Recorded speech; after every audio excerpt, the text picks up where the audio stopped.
పిల్లలంటే గిట్లుండాలి, ఆదర్శ ప్రేమికులు. సిగ్గు తప్పిన సన్నాసులు. 16 సంవత్సరాల బాలిక సంవత్సరం కింద పరిచయమైనోని కోసం 9 నెలలు మోసికన్న తన తల్లిని సుత్తెతోటి కొట్టి చంపింది.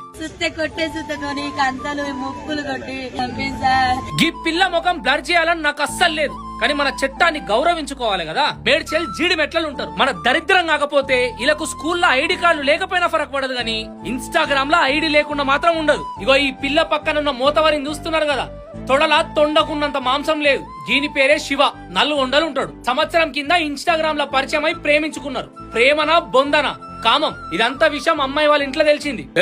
మననే వడాపేది, మనకేం తక్కువ, మా అంటే వయసు ఒక్కటి లేదేమో, నడు పోదాం అని పారిపోయారంట. సిగ్గు తప్పిన ప్రేమికులు. ఇంట్లో వాళ్ళు ఏడున్నారో వెతికి ఆ పిల్లని పట్టుకొని ఇంటికి తెచ్చుకున్నారు. మేము సంవత్సరం నుంచి ప్రేమించుకుంటే మా ప్రేమను దూరం చేస్తారా? ఆ పిల్ల ఆ సొంత తల్లినే సంపుదమని నిర్ణయించుకున్నది. ఈ ప్రేమించినోడిని ఇంటికి పిలిచింది. వాని తమ్ముడంట యశ్వంత్ అనేటోడు, ఈ పిల్ల ముగ్గురు కలిసి ఇట్లా పని చేసుకుంటున్నటువంటి అంజలి తన తల్లిని, మా అమ్మ ఇంట్లో పూజ చేస్తాను రమ్మని బిడ్డ పిలిచిందంట, వెనకాలకెళ్ళేసి బుద్ధి చంపేసింది సార్. ఇక చచ్చిపోయింది అనుకుని వెళ్ళిపోయారు. చెల్లె చావలేదంట, కొనుక్కుతో కొట్టుకుంటా అంటే మళ్ళీ పిలిచిందట. వాడు పోయిన తర్వాత రా మా అమ్మ చచ్చిపోలేదు, చంపేసినాక మన ఇద్దరు వెళ్ళిపోతే రమ్మంటే వాడు మళ్ళీ వచ్చి ఎప్పులంతా బుద్ధి చంపేసి సార్.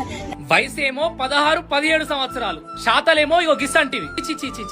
సొంత తల్లినే సంపిర్రంటే ఇక రాను రాను బంధాలకు విలువేడుంటది. వీళ్ళకు ఈ తల్లిదండ్రులు శత్రువులు ఎందుకు అవుతారంటే, వాళ్ళు కొడుతున్నారు, తిడుతున్నారు, మమ్మల్ని అర్థం చేసుకుంటలేరు, చక్కగా ప్రేమిస్తలేరు, విక్టిమ్స్ అయిపోతారు వాళ్ళ ఇంట్లోనే. ఇక బయట ఎవడన్నా కొంచెం ప్రేమ చూపియంగానే అబ్బా ఇంత ప్రేమ నాకు ఏడ దొరుకుతుంది. తల్లిదండ్రులు మీ పిల్లల మీద అతి నమ్మకం పెట్టుకోకండి. ఫోన్లల్లా వాళ్ళు ఏం చేస్తున్నారో జర గమనిస్తుండండి. ఇది కలియుగం, బయట కల్తీ నా కొడుకులు ఉంటారు. అమ్మాయిలు కూడా చక్కగా లేరు, అందరంతకే తయారయ్యారు. చేతులకెళ్లి జారిపోయినాక ఏం చేయలేవు, చేతులు కాలినాక ఆకులు పట్టుకొని లాభం లేదు. చూసిరు కదా, సొంత తల్లినే చంపి పడేసిర్రు.